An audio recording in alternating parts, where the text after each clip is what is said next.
Okay, hey guys, Kian here, and I wanted to make a quick video for some of my testing methods and results for Megaman Legends and editing map tiles on the ROM. So let's see, go to Files, Documents, ignoring all this other stuff, Games, Megaman Legends, CD data, DAT, and then we're going to open Terminal. And so the game has the game has several kinds of files. But for example, if we look through like at ST04, so ST04 is the map file for the, I guess we don't need GIMP. I was going to draw a crappy little picture, but we don't really need it.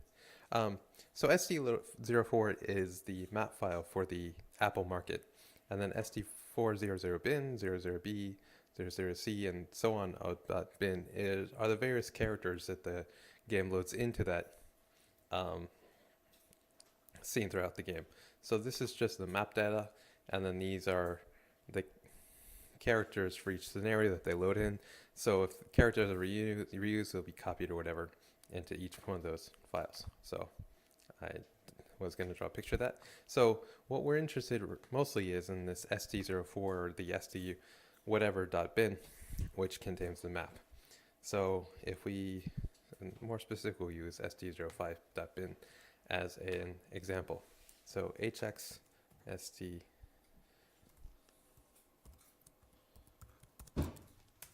5.bin, and then as we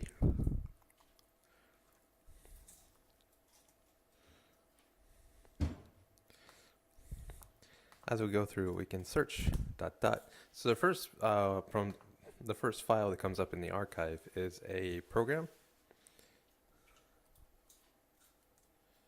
Oh, gee. Or you can see it here. It's program st.bin. And right now, my guess for what this is it's like enemy pathing, NPC pathing, loading areas, unloading areas, things of that nature. So overall, I'm not really interested in this. And if it ever becomes an issue, then we can look into it. Otherwise, I think it's okay if we just skip it over for now. The next thing is the IDX file. IDX. Typing with one hand. IDX. Okay. So it's the IDX file. And if we come down and look into it, which is about 800 bytes afterwards, we can see it starts with 000, and then we have two D-word, or 4-byte values for maybe something describing the index, and then a pointer to somewhere. And then this seems to just be a list of that: property, pointer, property, pointer, property, pointer. And then if you take any one of these, property, pointer, and copy it, and then just overwrite any of the other ones, you can get tiles to repeat. You can do get things of that. So that's the index file, and we're going to come a little lower. And the file that I wanted to get on today is the MDT file. So the MDT file is, I probably should not have closed GIMP. I would like to have pictures. But because the game is going to orient the tiles in a fashion like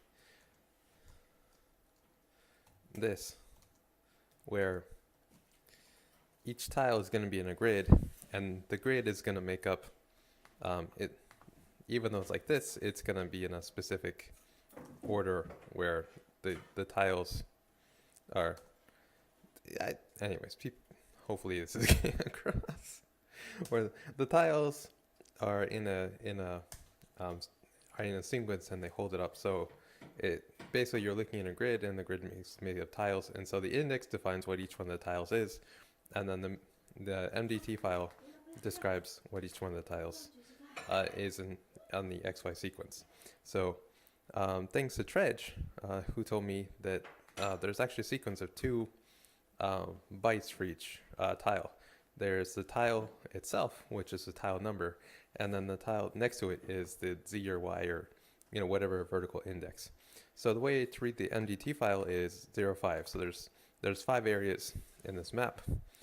Something properties, pointer, properties, pointer, properties, pointer, properties, pointer, properties, pointer, and there's just 5 of them, and that starts 0, 0, C. So since this is stage 5, this is downtown, and these are the downtown tiles. So what we can do is, this is the individual data, but if we go, open up a new window, go to our documents, games, PlayStation, Megaman Legends, and if you have the game in a Q bin file, this will be the raw binary, which makes it a lot easier to search and edit. Open in terminal, and let's see, HX, and then this is Megaman, and then you have to do the \space \13. Let's check on the bin. Okay, and now we have the bin file, and we can search ST05.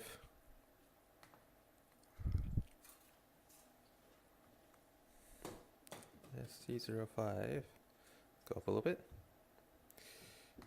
underbar, map.mdt, search, and then we found it. And so if we scroll down a little bit, we should have about 800 bytes of zeros, and then after that, the bin file has these kind of like weird F things. I guess it tells it to keep reading, whatever. And then here we have 005, and then our map data. So what we can do is I can go here, and we can open up the door to the downtown, just to see what the game would look like normally. Okay, here we go. It's a little laggy because I'm recording or whatever. So we have a normal downtown area. Okay, just keep that in mind. Let's escape.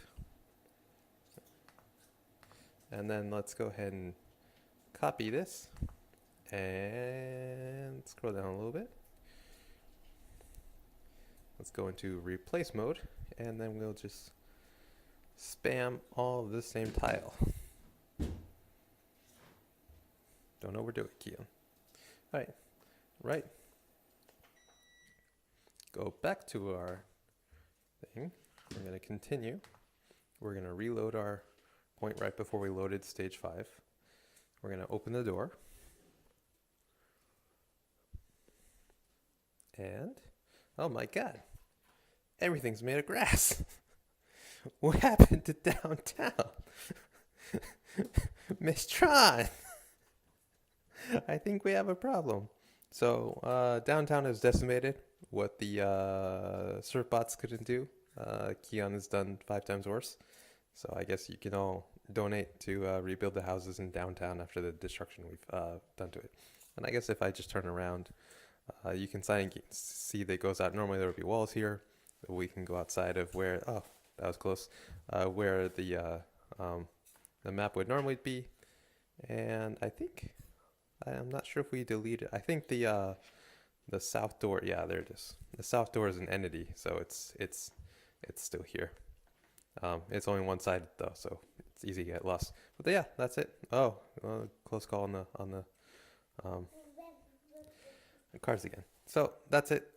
Just a quick way to show you how to edit tiles via the ROM. And I guess big props to Trege and Shady Rounds, who did most of the work, and I just was familiar enough with the MDF, or familiar enough with the game data to be like, oh yeah, that's where that is.